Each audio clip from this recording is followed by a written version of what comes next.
The other day at work, I had been talking to one of my patient's daughters, and we were getting into a conversation about as far as superstition.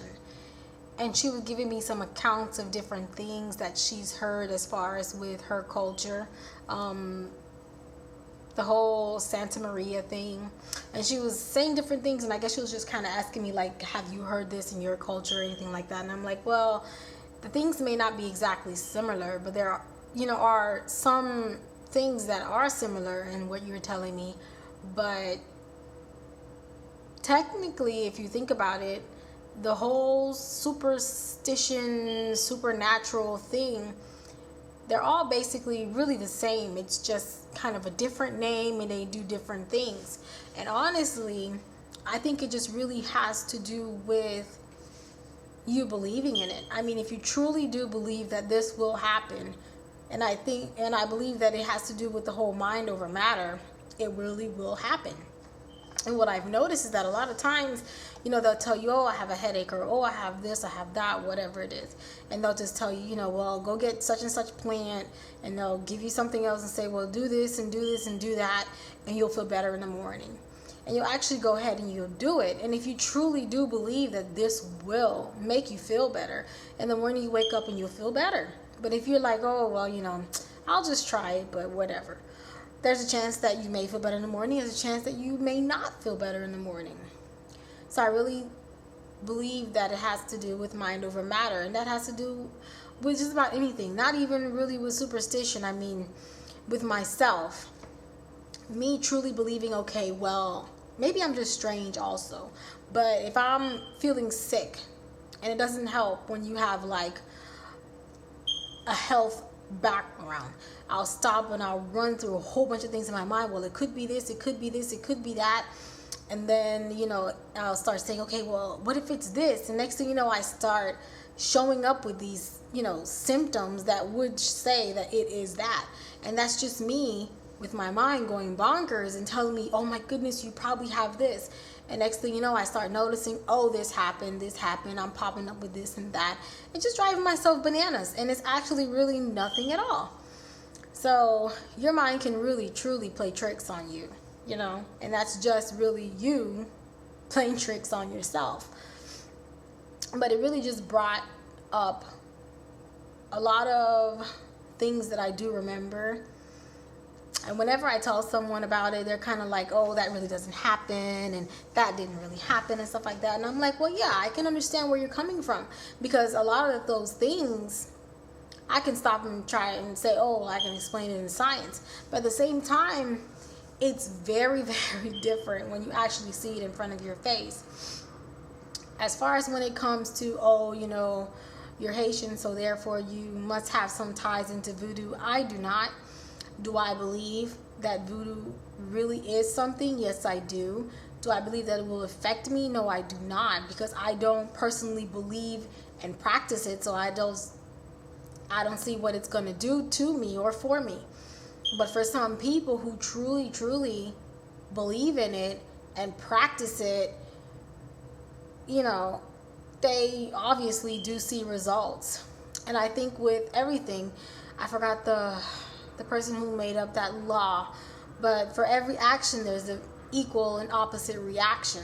So even though I've noticed with a lot of people who do those things, that they'll go ahead and do it, they'll truly believe in it, but if something goes wrong, somehow that magic, that black magic, turns around and gets at them. So I'm just thinking, why even bother? Like, you're taking a 50-50 chance. If it doesn't work out, and next thing you know, you're the one who ends up all messed up, like, I wouldn't even bother to take that chance. But anyhow, talking to her, I was getting into the whole thing. I was like, well, I really truly don't believe it personally, but I do believe that there are some truths in the whole entire matter, especially when it comes to the healing with the herbs and things like that. I truly do believe that really does work.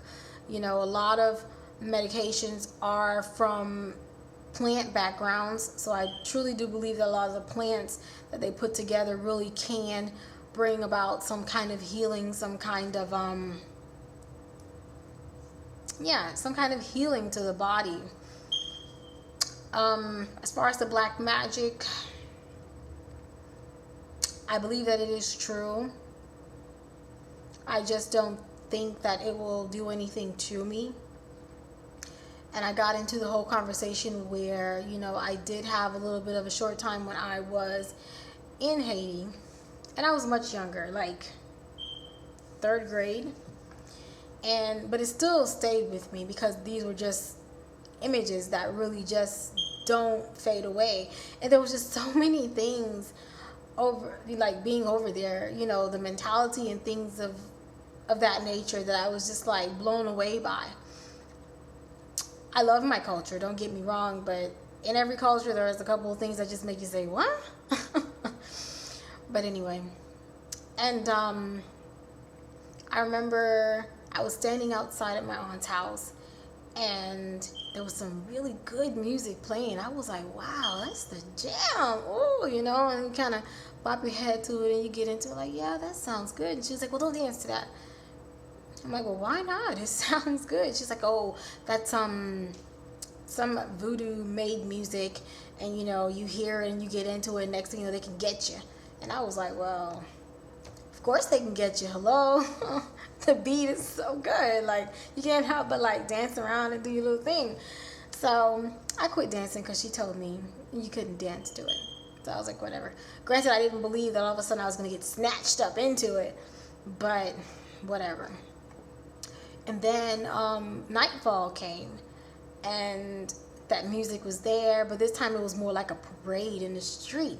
And she was like, well, it's time to come in, it's getting dark, and they're having like a parade or whatever, and you don't need to be out when the parade is there. And I'm thinking to myself, this lady is so bizarre, like it's not even that serious. And I really just wanted, it was experience, I wanted just to stand out there and see what the parade was all about. And I kid you not, this whole thing with evil spirits and stuff, I swear, and I'm not supposed to swear, but I swear to God, I saw it. Like, even to me, it's amazing to even be able to say it, but truly I did. While the parade was going by, I literally saw this shadow in the shape of like a person, and it was just like jumping from rooftop to rooftop as the parade was going by.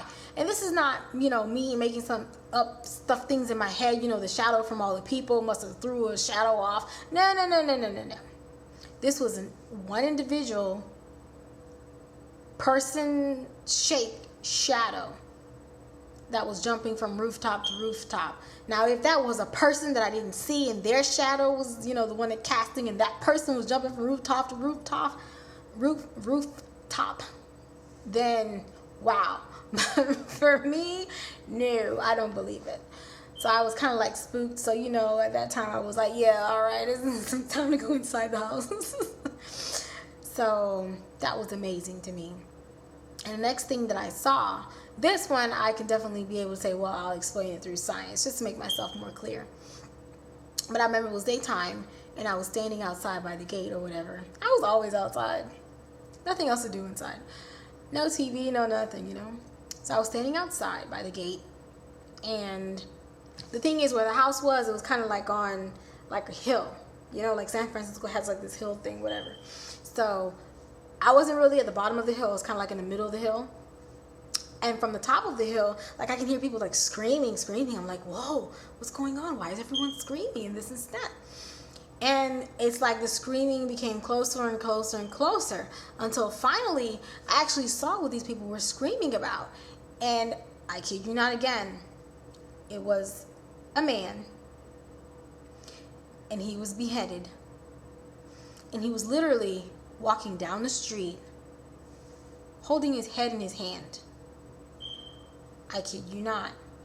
I can say, oh, well, because of science, even though, the head and the body is detached sometimes, your body still twitches and moves and stuff like that. But I just find it hard to think that the body kept moving for that much of a distance, that the body, it was like some freaky thing you would see like on a cartoon or something, you know, that this body would go ahead and say, oh, and pick up its head and keep walking. I kid you not, people, that freaked me out. After then, I was like, I'm sorry, as much as I love my culture and I love my country, I'm not going back. Within that short amount of stay, well, it wasn't that short, but within that, you know, that amount of stay, to see like two separate freakish things, I was just like, I can't come back here, because I will literally lose my mind.